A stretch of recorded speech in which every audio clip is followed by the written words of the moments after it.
Hello everyone. तो ये part इस तरह से स्टार्ट होता है कि मिस्टर जैंग चेन जी के पास आते हैं और उससे कहने लगते हैं कि आजकल बिजनेस में काफ़ी गड़बड़ जा रही है, इसीलिए तुम जाई के साथ काम करते हो तो मेरे लिए उस पर नज़र रखना और सारी खबर मुझे देते रहना। आज उसने कुछ ड्रिंक भी किया हुआ था, इसलिए उसके कपड़ों से अल्कोहल की स्मेल आ रही थी। वो ऊपर जाने से पहले अपना कोट भी उतार देता है, लेकिन फिर भी किसी न किसी तरह से म्याओ जिंग को पता चल ही जाता है, क्योंकि उसकी तो वॉमिट ही नहीं रुक रही थी।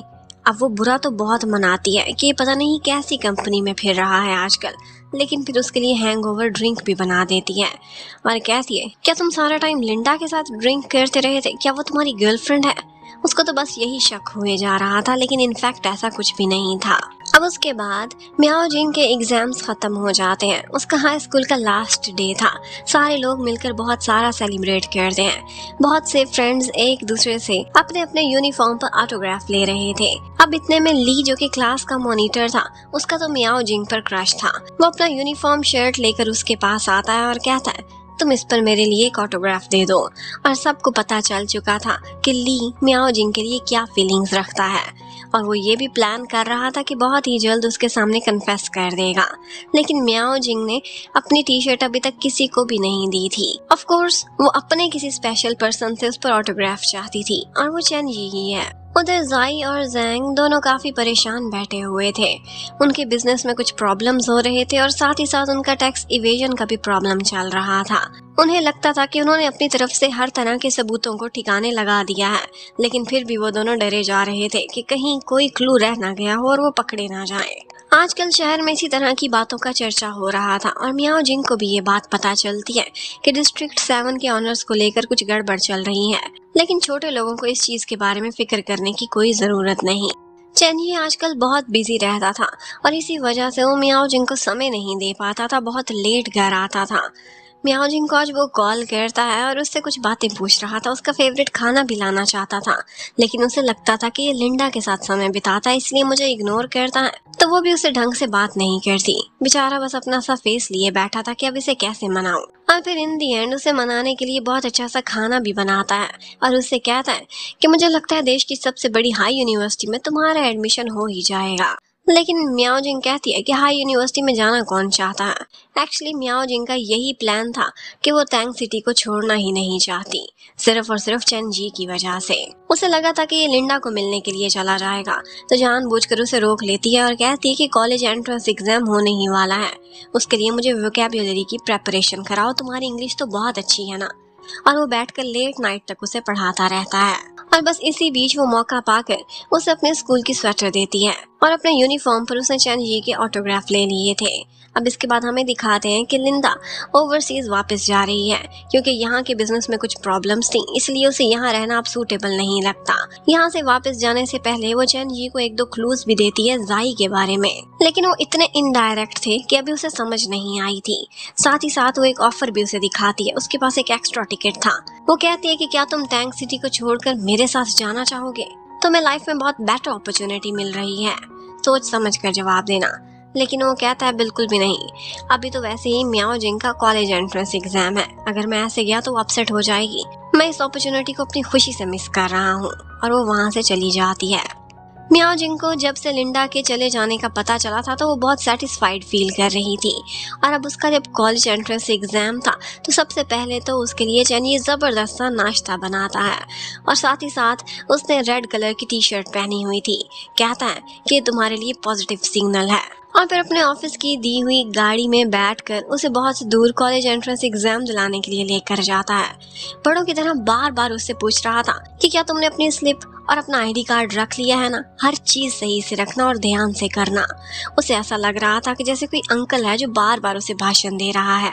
और फिर उसके बाद वो टेस्ट देने के लिए चली जाती है। जब वो बाहर आती है तो बहुत खुश दिखाई दे रही थी। चेन जी उसके लिए सनफ्लावर्स भी लेकर खड़ा हुआ था। अपने लिए फ्लावर्स चाहे वो जो भी हो, ये देखकर वो बहुत खुश हो जाती है, और वो उससे कहता है कि आज तो मैं बहुत अच्छा सा खाना खिलाता हूँ। लेकिन वो कहती है कि कहीं बाहर नहीं, क्यों ना हम दोनों घर जाकर खुद खाना बनाए। और वो दोनों घर पहुंच जाते हैं। यहाँ बातों ही बातों में चेन जी उससे कह रहा था कि तुम कौन सी यूनिवर्सिटी और कौन सा मेजर चूज करना चाहती हो, मुझे कुछ तो बताओ। लेकिन लग रहा था कि वो किसी चीज में ज्यादा इंटरेस्ट नहीं ले रही। अब इसके बाद हमें वेन दीदी को दिखाते हैं। वो अपने लिए एक वेडिंग गाउन ट्राई कर रही थी और मियाओ जिंग को भी साथ लिया हुआ था। यहाँ पर वो बहुत सुंदर लग रही थी और अपनी होने वाली शादी के लिए बहुत एक्साइटेड भी। मियाओ जिंग से कहती है कि यहाँ पर बहुत सारे सुंदर सुंदर गाउन हैं, क्या तुम एक पहनकर ट्राई करोगी? और वो भी एक गाउन पहनकर ट्राई करती है। वह उससे बार बार पूछ रही थी, क्या तुम्हारी लाइफ में कोई लड़का है? कोई तो होगा, मुझे तो बताओ। वो कहती है कि मैं किसी को लाइक तो करती हूँ, लेकिन अभी मैं कंफ्यूज्ड हूँ।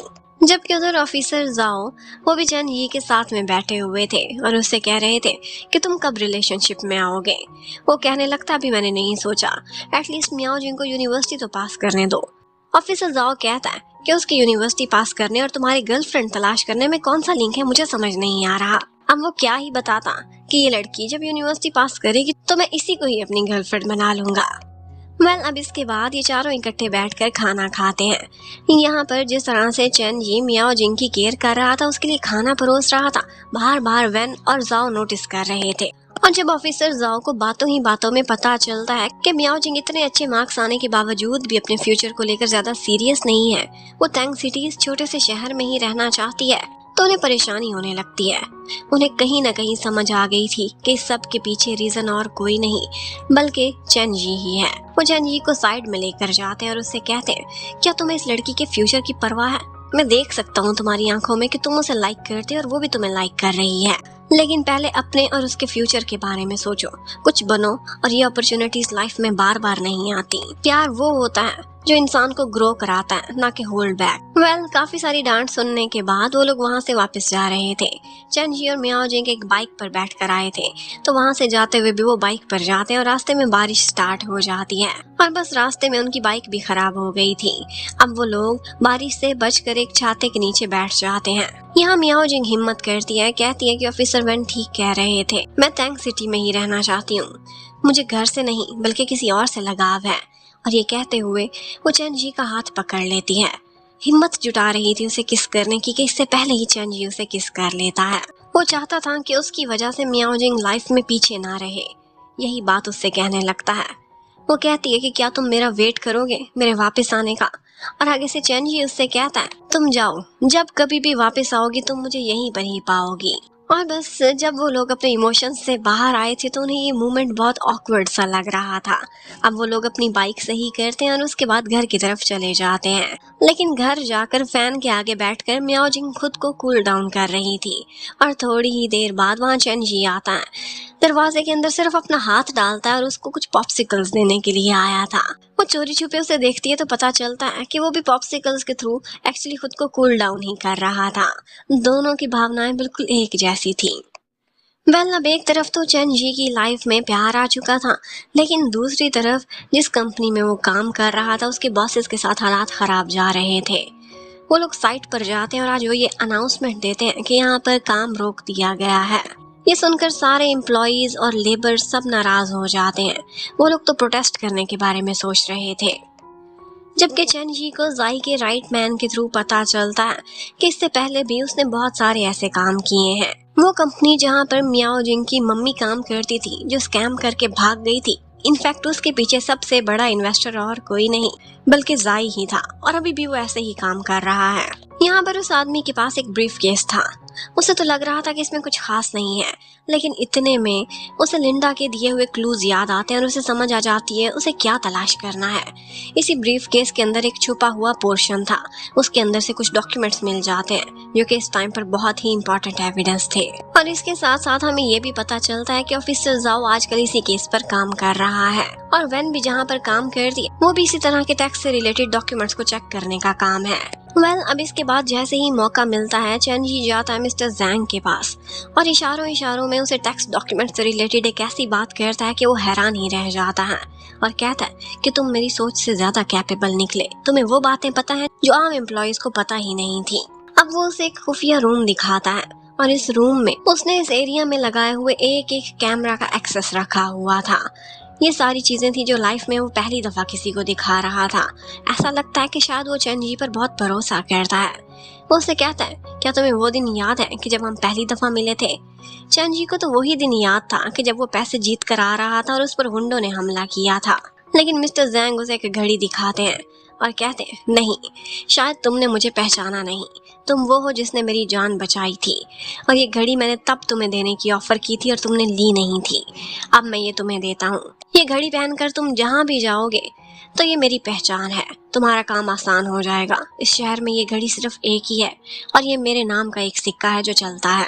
और इसके साथ ही वो उसे कुछ डॉक्यूमेंट्स देता है और कहता है कि ये ज़ाई तक डिलीवर कर देना और कहना कि मैं बिजी था, नहीं आ सका। उधर आज मियाओ जिंग के सारे फ्रेंड्स ने मिलकर एक फेयरवेल पार्टी रखी हुई थी। वहाँ पूरी क्लास का रीयूनियन था। यहाँ जब वो लोग जाते हैं तो सब इकट्ठे थे। मियाओ जिंग एक गाना गाती है और वो थोड़ा सैड सॉन्ग था, सबके अलविदा कहने से रिलेटेड। तो सभी पहले तो रोने लगते हैं और फिर उसके बाद आंसू साफ करके बहुत सारी मस्ती भी करते हैं। अपने आगे की लाइफ को लेकर उन्होंने बहुत सारे सपने भी सजाए हुए थे। लेकिन यहाँ पर एक अनप्रिडिक्टेबल मोमेंट हो जाता है कि जब ली बुके लेकर आगे बढ़ता है और सबके सामने वो मियाओ जिंग को प्रपोज कर देता है। कहता है कि मेरा हाई सिटी में एडमिशन हो गया है, तुम्हारा मेरिट भी उसे क्लियर करता है। हम अगले 4 साल इकट्ठे एक ही शहर में रह सकते हैं, क्या तुम मेरी गर्लफ्रेंड बनोगी? तो इसके जवाब में हर कोई यही सोच रहा था कि मियाओ जिंग उसे यस कर देगी। लेकिन इतने में हमें दिखाते हैं कि इसी एरिया में अपनी एक बिजनेस मीटिंग अटेंड करने के लिए चैन जी भी आया हुआ है। वो मिस्टर ज़ाई को वो डॉक्यूमेंट्स डिलीवर करता है जो कि बहुत ही कॉन्फिडेंशियल थे। वो वहाँ पर एक अकाउंटेंट को ये डॉक्यूमेंट्स चेक कराते हैं जिनमें काफी गड़बड़ थी और फिर उसे पहले डराते हैं, धमकाते हैं, फिर उसे ब्लैकमेल करते हैं कि तुम हर हाल हमारा ये काम क्लियर कराओगे। और ये वो मोमेंट था कि जब चैन जी को लग रहा था कि बहुत खतरे वाला माहौल हो चुका है। वो वहाँ से बाहर जाता है और बस उसे रीयूनियन वाली पार्टी की आवाजें आने लगती हैं। हर कोई मियाओ जिंग से यस करने को बोल रहा था। इतने में दरवाजा खुलता है और वो ये सीन देख लेता है कि मियाओ जिंग ली को रिजेक्ट कर रही है, ये कहकर कि मैं किसी और को ही लाइक करती हूँ। यही वो समय था कि जब एक तरफ वो खतरा देख रहा था और दूसरी तरफ अपनी लाइफ की सबसे प्रेशियस चीज जो कि मियाओ जिंग थी। वो तुरंत ही वो वॉच उतार देता है जो मिस्टर ज़ैंग ने उसे दी थी। वो इन खतरे भरी लाइफ में मियाओ जिंग को नहीं झोंकना चाहता था, पर मियाओ जिंग उसे वहां से जाते देख लेती है। उसके पीछे पीछे भागती है। उसकी कुछ फ्रेंड्स भी आ गई थी और ली भी। वो सारे लोग उसे कह रहे थे कि हमारे साथ हाइकिंग पर चलो। अब जब चैन ये यहाँ पर खड़ा हुआ था तो पीछे से मिस्टर ज़ाई भी निकल कर आ जाते हैं जिन्होंने ड्रिंक किया हुआ था और वो उल्टी सीधी बातें बोल रहे थे। बहुत सारा पैसा निकाल कर उड़ा रहे थे और उन गर्ल्स को कह रहे थे कि नेक्स्ट टाइम मेरे से ट्रीट लेने के लिए आना। मिस्टर ज़ाई की शोहरत इस शहर में कोई ज्यादा अच्छी नहीं थी और आज उन्होंने जिस तरह से मिसबिहेव किया था चैन जी को बहुत बुरा फील होता है। उसे लगता है कि उसने मियाओ जिंग को लेट डाउन किया है। शायद जिस बैकग्राउंड से आजकल वो रिलेटेड है वो सब मियाओ जिंग के काबिल नहीं था। घर पहुंचने पर मियाओ जिंग उससे लड़ती तो नहीं है लेकिन कहती है कि जो तुम्हारा बॉस है उसकी रेपुटेशन बिल्कुल ठीक नहीं, वो अच्छा इंसान नहीं लग रहा था, इसका खतरा तुम्हें भी हो सकता है। लेकिन चैन जी उससे कहता है कि तुम इन चीज़ों के बारे में ना सोचो, तुम्हारे सामने एक ब्रिलियंट फ्यूचर है और मुझे सब पता है, सब कुछ ठीक ही रहेगा। और फिर इसी के साथ ही वो मिस्टर ज़ैंग के दिए हुए सारे तोहफे बंद करके पैक कर देता है। अब वो घड़ी भी और नहीं पहनना चाहता था। मिस्टर ज़ैंग ये बात नोटिस करते हैं लेकिन वो उन्हें झूठ बोल देता है कि वो बहुत कीमती थी और किसी आम ओकेजन पर वो ऐसे नहीं पहनना चाहता कि कहीं खो ही ना जाए। और बस इसी के साथ ही ये पार्ट खत्म होता है। क्या चैन जी के इस बैकग्राउंड की वजह से मियाओ जिंग को कोई खतरा हो सकेगा, और अगर हुआ तो वो उसे कैसे प्रोटेक्ट करेगा? चैन जी ने एक दफा हिम्मत करके मिस्टर ज़ैंग से रिक्वेस्ट की थी कि मैं ये काम छोड़कर जाना चाहता हूँ, आप मिस्टर ज़ाई से बात करें प्लीज। मेरी फैमिली हाई सिटी शिफ्ट हो रही है हायर एजुकेशन के लिए और मैं भी उसके साथ वहाँ जाना चाहता हूँ, इसीलिए यहाँ पर काम नहीं कर पाऊंगा।